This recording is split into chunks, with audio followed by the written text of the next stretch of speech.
The space station New Horizon floated in the darkness above a green and blue planet. Inside the station, aliens and humans worked together on different projects. Most of the time they got along well. But not everyone was happy with this arrangement. Zara walked quickly down the metal hallway. Her skin was a cool blue color, which meant she felt calm and focused. She was one of the best scientists on the station. She studied alien life forms and how they lived. Zara was from a race called the Veltar. Her people had crystal-like skin that changed colors based on how they felt. She stopped at her lab door and pressed her hand against the scanner. The door opened with a soft hiss. Zara stepped inside and looked around at her equipment. Everything was clean and organized exactly how she liked it. This was her safe space where she could work without dealing with humans. 3 years ago, Zara had made a promise to herself. She would never trust a human again. She would work with other aliens, but not humans. Her boss understood this and tried to respect her wishes. Most of the time, she could avoid working with humans completely. But today was different. "Zara, we need to talk," said Commander Liu, the station's leader. He was a human, but he was also her boss. Zara's skin shifted to a darker blue, showing her discomfort. "What about?" she asked, not looking up from her work. "We have a new engineer starting today, Jake Morrison. He's replacing the engineer who got hurt last week." Zara's skin flashed red for just a moment before she controlled it. "I see. I hope he does well. The thing is, we need both of you to work together on something important. The planet below is sending out strange energy signals. We need someone who understands alien life and someone who understands how machines work." Zara's hand stopped moving. Her skin went completely gray, which meant she was very upset. "I cannot work with a human." "You know this," Commander Liu sighed. "Zara, I know you have your reasons. But this is important. These energy readings are unlike anything we've seen before. If there's life down there, we need to know about it." "Send someone else," Zara said firmly. "There is no one else. You're the best xenobiologist we have. And Jake is our new chief engineer. You two are the only ones qualified for this job." Zara turned around to face him. Her skin was now a deep purple, showing her anger and fear. "I will not work with a human. They cannot be trusted." "What happened to you, Zara? You never told me the full story." Zara looked away. "It does not matter. I just will not do it." Commander Liu was quiet for a moment. "I'm not ordering you to be friends with him. I'm just asking you to do your job. The station needs this research." Before Zara could answer, there was a knock on the lab door. Commander Liu pressed the button to open it. A tall human man stepped inside. He had brown hair and green eyes. He looked around the lab with interest. "Commander, you wanted to see me?" the man said. "Yes, Jake, I want you to meet Zara. She's our lead xenobiologist." "Zara, this is Jake Morrison, our new engineer." Jake smiled and held out his hand. "Nice to meet you, Zara. I've heard great things about your work." Zara stared at his hand but did not take it. Her skin turned bright red, showing her anger. Jake slowly lowered his hand, but he kept smiling. "I see," Jake said quietly. "Well, I look forward to working with you." "We will not be working together," Zara said coldly. Commander Liu stepped between them. "Actually, you will. I need both of you to study the energy readings from the planet. This is not a request." Zara's skin flashed through several colors quickly, red, purple, and then a cold silver. "Fine, but I want to make something clear. I will do my job, but I will not pretend to like it. And I will not trust him." Jake looked confused but nodded. "That's fair. I don't know what I did to upset you, but I'll try to stay out of your way." "Good," Zara said. Commander Liu looked uncomfortable. "Okay, let's focus on the work. The energy readings started 3 days ago. They're coming from the northern continent of the planet. The signals are very strong and they seem to follow a pattern." Zara walked to her computer and pulled up the data. The screen showed waves of energy moving in regular patterns. Jake stepped closer to look, but he made sure to keep some distance from Zara. "Interesting," Jake said. "These look almost like communication signals." "That's what I thought too," Zara said, forgetting for a moment that she was talking to a human. "But the pattern is too complex for any known language." "Maybe it's not language," Jake suggested. "Maybe it's some kind of power system. The waves look like they could be energy transfers." Zara looked at the data again. Jake might be right. She hated to admit it, but his idea made sense. Her skin shifted to a lighter blue, showing she was thinking. "We would need to get closer to study it properly," Zara said. "How close?" Commander Liu asked. "Very close. We would need to go down to the planet's surface." Jake nodded. I agree. My sensors up here can only tell us so much. We need to get down there and take direct readings. Commander Liu thought about this. It's dangerous. We don't know anything about that planet. There could be hostile life forms, bad weather, or poisonous air. The air is breathable, Zara said. My scans show it's very similar to what both humans and Veltar can breathe. And the weather looks stable. What about life forms? Jake asked. I'm not sure. The energy signals might be hiding other life signs. We won't know until we get down there. Commander Liu was quiet for a long time. Finally, he nodded. Okay, but you two go together. I'm not sending anyone down there alone. Zara's skin flashed red again. I do not want to go with him. And I don't want to send a two-person team where the members don't trust each other, Commander Liu said firmly. But that's what we're doing. You both leave tomorrow morning. Jake looked at Zara. Look, I don't know what your problem is with humans, but I'll do my best to make this work. I'm good at my job and I won't let you down. You already have, Zara said quietly. What? Nothing. I will be ready tomorrow. Zara turned back to her computer, clearly dismissing both men. Commander Liu and Jake left the lab. Zara was alone again, but she didn't feel calm anymore. Her skin kept shifting colors as she thought about tomorrow. She would have to spend hours alone with a human. The idea made her sick. Zara remembered the last time she had trusted a human. It had ended with her family dead and her homeworld damaged. The human ambassador had promised to respect their sacred places. He had lied. Just like all humans lied, tomorrow she would do her job. She would study the energy signals and write her report. But she would not trust Jake Morrison. She would watch him carefully and make sure he didn't have a chance to hurt anyone. Her skin settled into a cold, hard silver color. She was ready for war. The next morning, Zara arrived at the shuttle bay early. She wanted to check all the equipment before Jake got there. She did not trust humans with important things. Her skin was a calm blue, but underneath she felt nervous. Jake arrived exactly on time. He carried a large bag of tools and equipment. Good morning, Zara. Ready for our trip? Zara did not answer. She just pointed to the shuttle. It was small but designed for short trips to planets. The shuttle had 2 seats, scientific equipment, and emergency supplies. I've already checked everything, Zara said coldly. We can leave now. Jake looked at the equipment list on his tablet. Did you check the emergency beacon? Of course I did. I'm not stupid. I didn't say you were. I just like to double-check important safety equipment. Jake walked around the shuttle looking at different parts. He opened some panels and checked the wires inside. Zara watched him carefully.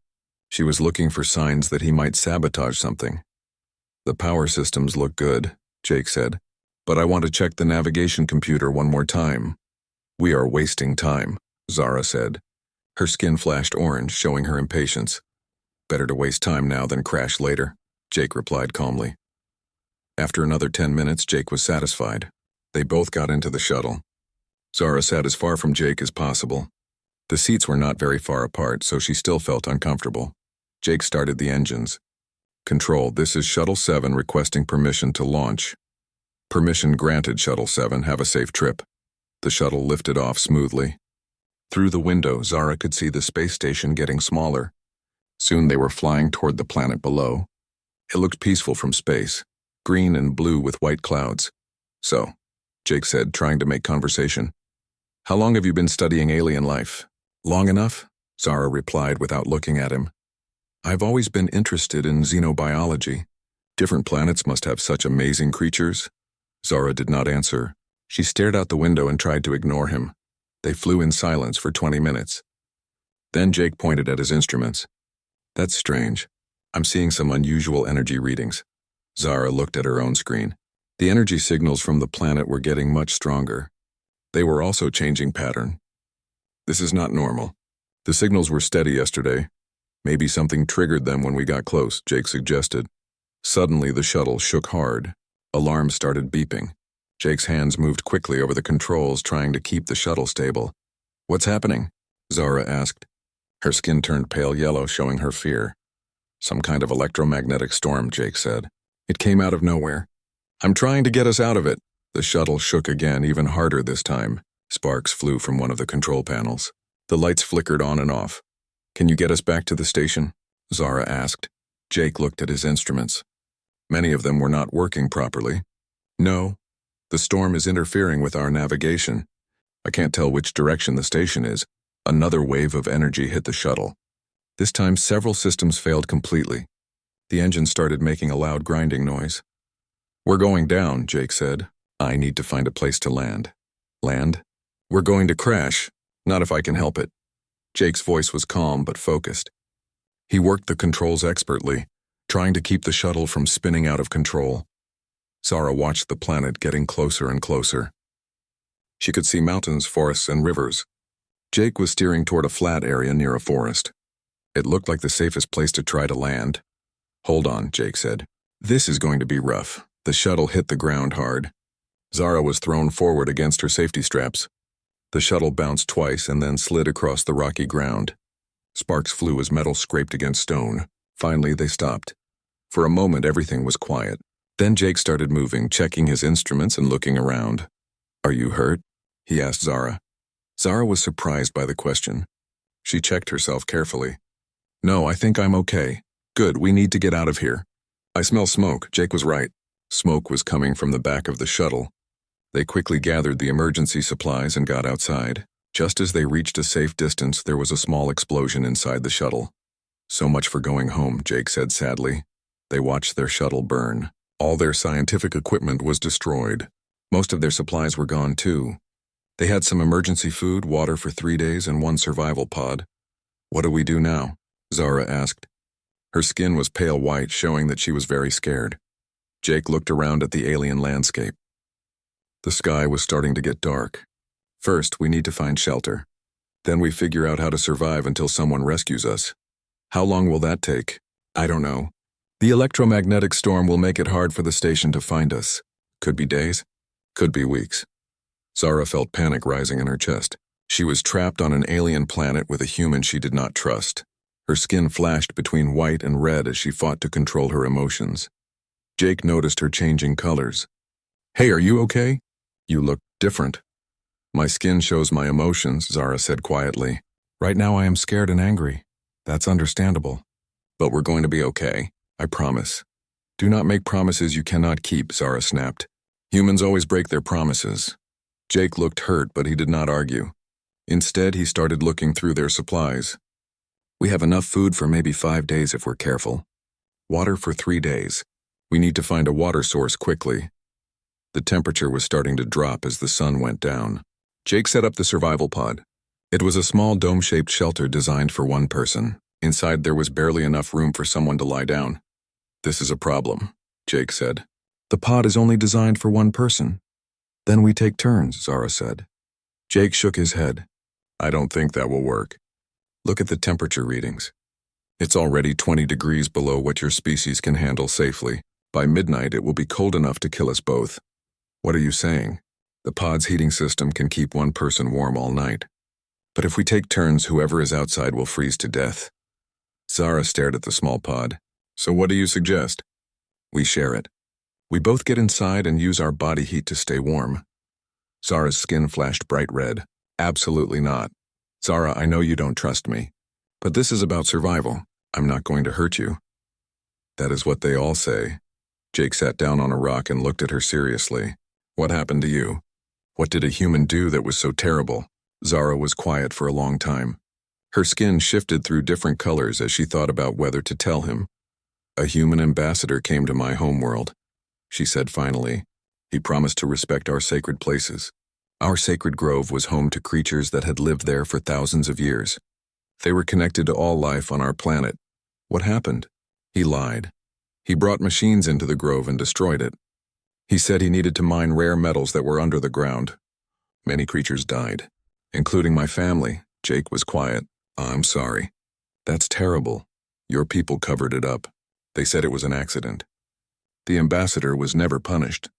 That is when I learned that humans cannot be trusted. You're right to be angry, Jake said. What that ambassador did was wrong. There's no excuse for it. Zara was surprised. She had expected Jake to make excuses or defend his species. You agree? Of course I agree. Breaking promises and destroying sacred places is wrong, no matter who does it. The temperature kept dropping. Zara could see her breath in the air.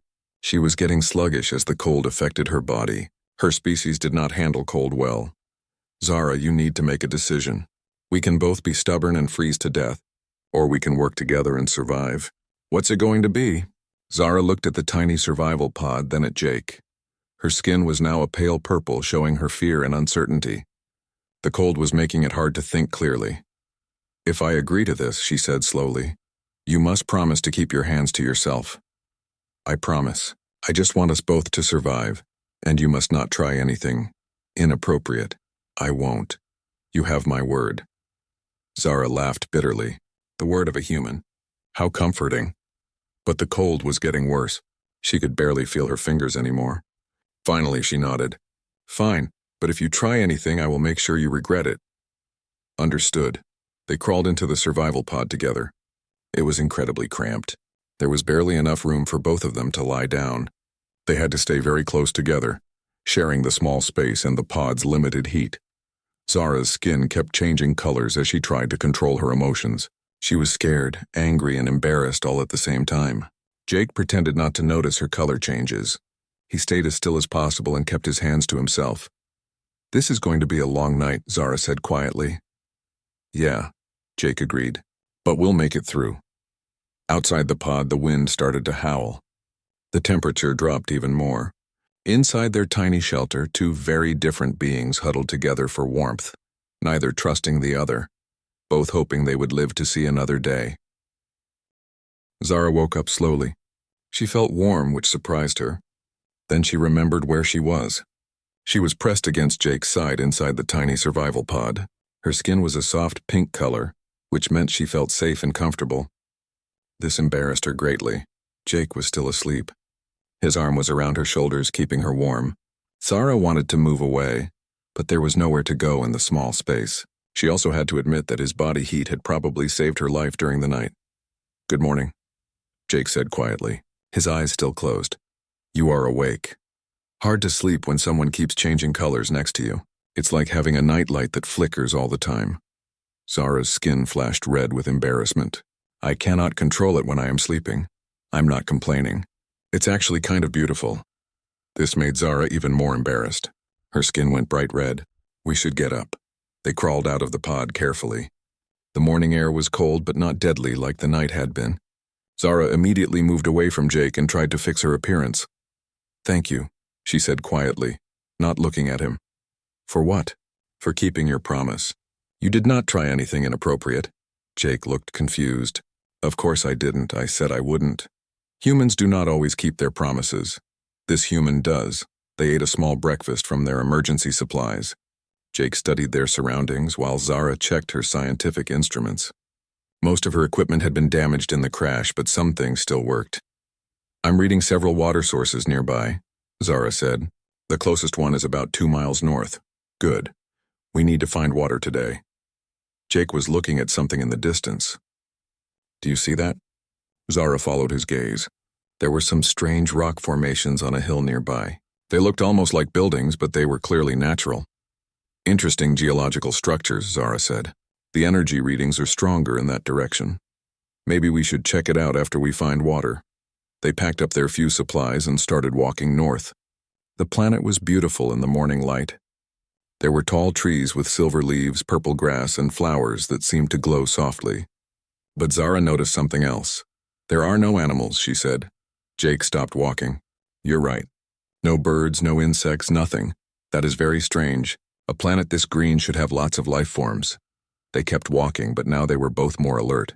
A planet without animals could mean many things. Maybe there was something dangerous that had killed them all. Maybe the animals were hiding from something. They found the water source in a small valley. It was a clear stream that flowed down from the mountains. Jake tested it with his equipment while Zara studied the plant life around it. Water's clean, Jake said. Safe to drink for both our species. The plants here are very old, Zara observed. Some of these trees are thousands of years old. But there are no young plants anywhere. Like something stopped them from reproducing. Yes, recently too. Maybe in the last few years. They filled their water containers and rested by the stream. Jake pulled out some dried food and shared it with Zara. She was surprised that he gave her more than half, even though he was larger and needed more calories. You should eat more, Zara said. You need more food than I do. I'm fine. You look like you need it more than me. Zara studied Jake's face. He looked tired and worried, but he was still being generous with their limited supplies. This confused her. The humans she had known before were selfish and only cared about themselves. "Why are you being nice to me?" she asked. "What do you mean?" "I have been rude to you since we met." "I told you I do not trust you. Most humans would be angry with me." Jake thought about this. "I guess because I understand why you don't trust me. If someone from my species had destroyed something sacred to me, I'd probably feel the same way." "You would?" "Sure, trust has to be earned." "I haven't earned yours yet." This was not the answer Zara had expected. She had thought Jake would try to convince her that not all humans were bad, or that she should forget the past. Instead, he accepted her feelings as reasonable. They started walking back toward their camp. The strange rock formations looked even more interesting up close. The rocks had smooth surfaces and geometric shapes that did not look completely natural. "I think these might be ruins," Jake said. "Very old buildings that have been worn down by weather." Zara scanned the area with her instruments. "You are right. There are traces of artificial materials in these rocks. This was once a city. A dead city on a planet with no animals. That's not a good sign." They explored the ruins carefully. Most of the buildings had collapsed long ago, but some walls were still standing. Zara found markings on some of the stones that looked like writing. "I wish we had better equipment to study this," she said. "These symbols could tell us what happened here." "Maybe we can come back with a proper research team," Jake said. "After we get rescued." The word rescued reminded them both of their situation. They were stranded on an alien planet with limited supplies. No one knew exactly where they were. As they walked back to their camp, Zara found herself watching Jake more carefully. He was always alert for danger, always thinking about their safety. When they had to climb over fallen rocks, he helped her up without being asked. When they crossed a slippery stream, he went first to make sure it was safe. "You are different than I expected," Zara said. "How so?" "Most humans I have met only think about themselves. You seem to care about others." "Not all humans are the same, just like not all Veltar are the same." Zara's skin shifted to a thoughtful blue color. "Perhaps. But the human who destroyed my homeworld seemed very normal. Everyone trusted him." "What was his name?" "Ambassador Richard Kane. He was supposed to be an expert on alien cultures. Everyone said he was a good man." Jake stopped walking. "Kane, I've heard that name before." "There were rumors about him in the diplomatic corps. Some people said he was corrupt, that he took bribes from mining companies." "You know about him?" "Not personally, but after what happened on your world, there was an investigation. It was kept quiet, but some information leaked out. Kane was working with a mining company. They paid him to get access to rare metals on your planet." Zara stared at Jake. "You know this? Then why was he never punished?" "Politics. The mining company had powerful friends. The government covered it up to avoid a scandal." Zara's skin flashed through several colors, red, purple, and then silver. "So you admit that your government knew what he did was wrong, but they protected him anyway?" "Yes. And that was wrong too." "Then why should I trust any human? If your own government will not punish criminals, how can I believe you are different?" Jake was quiet for a moment. "I can't speak for my government. I can only speak for myself. And I'm telling you that what Kane did was wrong. What the government did was wrong. I would never do anything like that." "How can I know that for sure?" "You can't. That's what makes it trust. You have to decide whether to believe me based on my actions, not my words." They reached their camp as the sun was starting to set. The temperature was already dropping. They would have to spend another night in the tiny survival pod together. This time Zara did not argue about sharing the space. She knew she needed the warmth to survive, but she was still uncomfortable with the forced intimacy. As they prepared for bed, Jake noticed that Zara looked sad. Her skin was a dark blue color, which he was learning meant she felt depressed. "Are you okay?" he asked. "I am thinking about my family," Zara said. "My younger sister was going to be a scientist like me. She wanted to study the sacred grove and learn how the creatures there lived in harmony." "What was her name?" "Kira. She was brilliant. Much smarter than me. I'm sorry you lost her. Kane's machines killed her when they destroyed the grove. She was trying to save some of the creatures when the habitat collapsed." Jake felt angry just hearing about it. "She sounds like she was brave." She was. She believed that all life was connected. She thought that humans and Veltar could work together to protect other species. Maybe she was right. "How can you say that? A human killed her. One human killed her. But maybe other humans would have tried to save her just like you're doing. Zara looked at Jake strangely. What do you mean? You're still trying to protect alien life forms. That's why you became a xenobiologist, right? You're continuing her work. Zara had never thought about it that way. Her skin shifted to a softer blue as she considered Jake's words. They crawled into the survival pod again. This time, Zara did not try to stay as far away from Jake as possible. The space was too small anyway, and she was starting to accept that they needed each other to survive. Jake, she said in the darkness, yeah? Thank you for listening to my story. Most humans do not want to hear about the bad things their species has done. I think it's important to hear about them. How else can we do better? Zara's skin glowed with a soft, warm light in the darkness of the pod. For the first time since they had met, she was starting to think that maybe not all humans were the same after all. Outside, the wind howled and the temperature dropped to deadly levels. But inside their tiny shelter, two beings from different worlds were slowly learning to understand each other. On their fourth day on the planet, Zara and Jake had developed a routine. They woke up early, shared breakfast, explored the area looking for clues about the energy signals, and returned to camp before dark. Each night they shared the survival pod without argument. Zara's skin colors had changed over the past few days.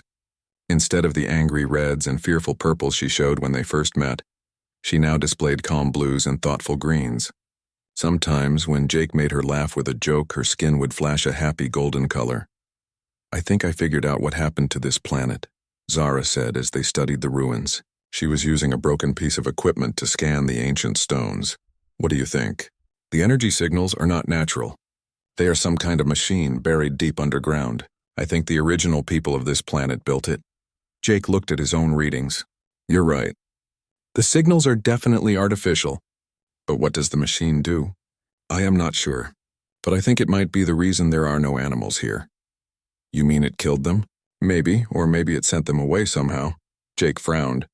If there's a machine that can affect animals, we need to be careful. We might be in danger too. They spent the morning exploring more of the ruins. Jake used his engineering skills to figure out how the ancient buildings had been constructed. Zara studied the writing on the walls, trying to understand what it meant. These people were very advanced, Jake said. Look at how they cut these stones. They fit together perfectly without any mortar. The writing talks about something called the Great Silence, Zara said. I think that refers to when all the animals disappeared. Can you read what caused it? Not exactly. My translation is rough, but it seems like they built the machine to protect themselves from something. Then something went wrong. Jake found some metal pieces buried in the rubble. They were made of materials he did not recognize. These are definitely not natural. Very advanced technology. Advanced enough to be dangerous? Maybe. We should be careful about getting too close to the energy source. They decided to return to camp early that day. But as they walked through the forest, Jake noticed something wrong. Stop, he said quietly. We're being watched. Zara froze. What do you see? Movement in the trees. Something big. They stood very still and looked around carefully. At first, Zara did not see anything. Then she spotted them. Dark shapes moving between the trees, staying hidden in the shadows. There, she whispered, pointing to a large tree about 50 feet away. Jake saw it too. It looked like a large animal, but it was hard to see clearly. It seemed to be watching them with intelligent eyes. I thought there were no animals on this planet, Jake said. Maybe I was wrong. Or maybe these are different. More shapes appeared in the trees around them. They were surrounded by at least 6 of the creatures. The animals did not attack, but they followed Jake and Zara as they walked back toward camp.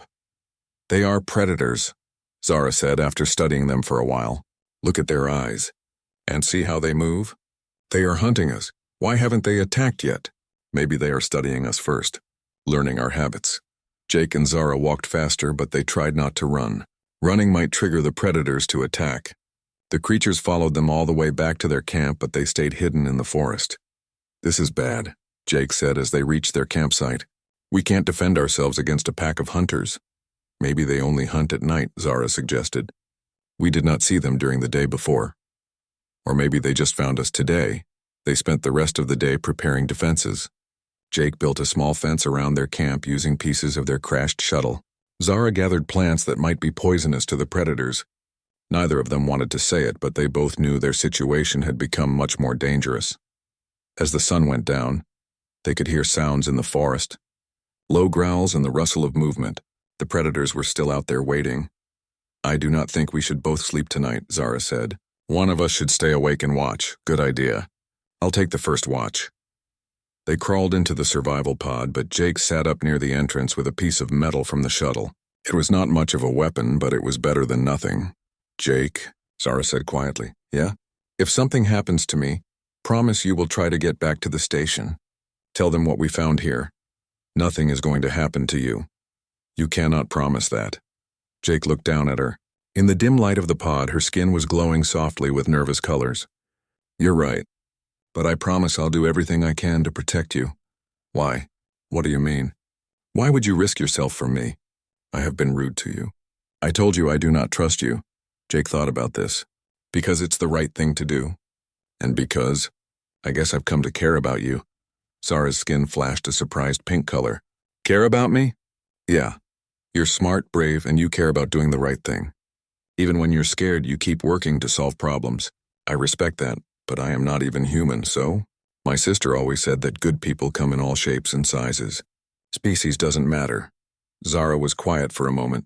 You mentioned your sister before. What happened to her? Jake's face became sad. She died in an accident at a mining facility. The company knew the equipment was dangerous, but they did not fix it, because repairs would be expensive. She was trying to save other workers when the mine collapsed. I am sorry. Thanks. She would have liked you, I think. She always believed that different species could work together. She sounds like my sister Kira. Yeah, maybe they would have been friends. Suddenly there was a loud crash outside the pod. Something big had hit their fence. Jake grabbed his metal weapon and crawled to the entrance. Stay inside, he told Zara. No, we stay together. Jake wanted to argue, but there was no time. Outside, they could see several large creatures circling their camp. They were bigger than Jake had thought, about the size of large bears but with longer legs and sharp claws. One of the creatures rushed at them. Jake swung his metal bar at it, but the creature was fast. It knocked him down and prepared to attack again. Zara acted without thinking. She grabbed a burning stick from their fire and thrust it at the creature's face. The animal backed away, growling. Jake, are you hurt? Jake got up slowly. His shoulder was bleeding where the creature's claws had hit him. I'm okay, but we need to get back in the pod. More creatures were approaching. Zara helped Jake back into the pod and quickly sealed the entrance. Outside, they could hear the animals testing their defenses, looking for a way in. Your shoulder is bleeding badly, Zara said. She tore pieces from her clothing to make bandages. It's not that bad. Do not lie to me. You are hurt because you were protecting me. Zara cleaned Jake's wounds as best she could with their limited supplies. Her skin was glowing with warm, concerned colors as she worked. Jake noticed that she was being very gentle and careful. There, she said when she finished. That should stop the bleeding. Thank you. No, thank you. You could have been killed protecting me. Outside, the creatures were still moving around their camp, but the pod seemed to be safe for now. I was wrong about you, Zara said quietly. What? I thought all humans were selfish, but you risked your life for me without hesitation. Even though I have treated you badly, you haven't treated me badly. You've been honest about your feelings. I respect that. Zara looked at Jake in the dim light of the pod. His shoulder was bandaged and he looked tired and pale, but he was still more concerned about her safety than his own injuries. I want to tell you something, she said. I do not think you are like the human who destroyed my homeworld. Thank you. That means a lot, and I think I am starting to trust you. Jake smiled. I'm glad. Because I trust you too. Zara's skin glowed with a warm, golden light. For the first time since the destruction of her homeworld, she felt like maybe she could trust a human after all. Outside the pod, the predators continued to prowl around their camp. But inside their tiny shelter, Zara and Jake had taken an important step toward understanding each other. Trust was growing between them, forged by shared danger and mutual respect. Zara stayed awake the rest of the night, watching over Jake as he slept. She made sure his bandages stayed clean and that his breathing remained steady. Her skin glowed softly in the darkness like a guardian light protecting them both from the dangers outside. Jake woke up feeling much better. His shoulder still hurt, but Zara's care had helped the wounds heal quickly. He found her sitting at the entrance of the pod, watching the forest carefully. Any sign of our friends? He asked. They left before sunrise. but they might come back tonight. Jake noticed that Zara's skin was showing calm blue and green colors. She looked more relaxed than she had since they crashed. "How are you feeling?" "Better," she said simply. "I have been thinking about many things." They ate breakfast and planned their day. Jake's injury made it harder for him to move around, but he was determined to keep working. They needed to understand the energy signals better, and they needed to find a way to signal for rescue. "I have an idea," Zara said. "What if we could use the alien machine to boost our distress signal?" Jake looked at her with interest. "That could work. If the machine is powerful enough, it might be able to send a signal all the way back to the station. But we would have to get close to it. That could be dangerous. Everything we do here is dangerous. At least this might get us home." They spent the morning working together to build a stronger signal device. Jake used his engineering skills to improve their emergency beacon, while Zara figured out how to connect it to the alien energy source. Working together, they discovered something interesting. They made a good team. Jake was practical and good at solving technical problems. Zara was careful and good at understanding complex systems. When they combined their skills, they could do things that neither could do alone. "You know," Jake said as they worked, "this would be a great research project if we were not trying to survive." Zara smiled, her skin flashing gold with amusement. "Yes, under normal circumstances, this would be the discovery of a lifetime. Maybe we can come back someday with a proper research team. I would like that. If we survive this, we will survive. I am sure of it." Zara looked at Jake carefully. "How can you be so confident?" "Because we are a good team. We have different skills, but we work well together, and we trust each other now." "Yes," Zara said softly. "We do trust each other." By afternoon, they had built a device that could connect their signal beacon to the alien energy source. It was dangerous. They did not know exactly what the alien machine did or how it might affect their equipment, but it was their best chance. They walked to the edge of the ruins where the energy signals were strongest. Jake set up their modified beacon while Zara monitored the alien energy patterns. "Ready?" Jake asked. "Ready." Jake activated their beacon. For a moment, nothing happened. Then the alien energy source responded. Waves of power flowed through their device, boosting their signal far beyond what it could normally reach. "It is working," Zara said, watching her instruments. "Our signal is now strong enough to reach the space station." But something else was happening too. The boosted signal was affecting the local environment. Plants began to glow brighter. The air itself seemed to shimmer with energy. "We should get away from here," Jake said. "This much energy could be dangerous." They quickly gathered their equipment and moved back to their camp. Behind them, the ruins continued to glow with increasing intensity. "Do you think our signal got through?" Zara asked. "I hope so. But even if it did, it will take time for a rescue ship to reach us." They spent the rest of the day preparing for another night. Jake's shoulder was feeling better, but they still had to worry about the predators returning. As the sun began to set, they heard a new sound. It was not the growling of predators. It was the sound of engines. "Do you hear that?" Zara asked, her skin flashing with excited yellow colors. Jake listened carefully. "That sounds like a shuttle." They ran to the top of a hill near their camp. In the distance, they could see lights in the sky. A rescue shuttle was approaching their location. "They found us," Zara said, her skin now glowing bright gold with joy. The shuttle landed in a clearing near their camp. Commander Liu stepped out, followed by a rescue team. "Are you two all right?" the commander asked. "We are fine," Jake said. "Zara saved my life." "You saved mine first," Zara pointed out. Commander Liu looked at them with surprise. When they had left the station, Zara would barely speak to Jake. Now they were talking like old friends. "What happened here?" one of the rescue team members asked, looking at their improvised camp and the glowing ruins in the distance. "We found something amazing," Zara said. "An ancient alien machine that is still working. It has been affecting this planet for thousands of years. And we learned how to work together," Jake added, looking at Zara with a smile. The rescue team helped them gather their few belongings and board the shuttle. As they flew away from the planet, Zara looked back at the glowing ruins. "I want to come back," she said. "This planet needs to be studied properly." "I agree," Jake said. "And I would like to be part of that research team." Commander Liu looked at them both.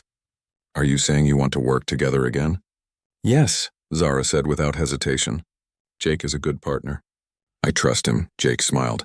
"And Zara is the best xenobiologist I have ever worked with. We make a good team." Back on the space station, news of their discovery spread quickly. The alien machine and the ancient ruins were major discoveries that would require years of study. Zara and Jake were both assigned to lead the research project. Other crew members noticed the change in Zara immediately. She no longer avoided humans or refused to work with them. She had learned that individuals should be judged by their actions, not by their species. A week later, Zara was in her lab when Jake knocked on the door.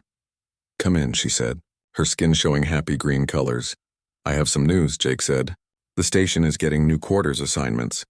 They are putting the research team in adjacent rooms so we can work together more easily." "That sounds practical." "The thing is, my room will be right next to yours. After sharing that tiny survival pod, I wanted to make sure you were comfortable with that." Zara's skin flashed with amused gold. "After sleeping in a space barely big enough for one person, having our own rooms will feel like luxury." "True. But if you ever need anything, I will be right next door. And if you have nightmares about predator attacks, I will be there to help." Jake laughed. "Deal." As Jake prepared to leave, Zara called his name. "Jake?" "Yeah, thank you. For everything. You showed me that not all humans are the same. Some can be trusted, thank you too. You taught me that trust has to be earned, not just given. And you showed me that working with someone different from yourself can make you stronger." After Jake left, Zara looked out the window at the planet below. Soon they would return there with a full research team. They would study the ancient machine and try to understand what had happened to the planet's original inhabitants. But the most important discovery had already been made. Zara had learned that trust was possible even after great hurt. She had learned that individuals could rise above the failures of their species, and she had learned that the best partnerships were built on mutual respect and shared challenges. Her skin glowed with warm, content colors as she returned to her work. For the first time in years, she was looking forward to working with humans. Not all humans, she was not naive, but some humans like Jake had proven themselves worthy of trust. In the room next door, Jake was also thinking about their time on the planet. He had learned that earning someone's trust was more valuable than being given it freely. He had learned that understanding someone's pain was the first step toward healing it. And he had learned that the best friendships were forged in the fires of shared adversity. Tomorrow, they would begin planning their return to the planet. They would work together as partners, combining their different skills and perspectives to unlock the secrets of an ancient world. But tonight, they would sleep in separate beds for the first time in over a week. They had their own rooms, their own space, and their own privacy, yet neither of them locked the door between their quarters. Trust, once earned, did not require walls to maintain it. Outside their windows, the planet continued to orbit below them, waiting for their return. The ancient machine continued to send its mysterious signals into space. And somewhere in the galaxy, other beings looked up at the stars and wondered if they were alone. They were not alone, and thanks to the bond forged between a human engineer and a Veltar scientist, they never would be again.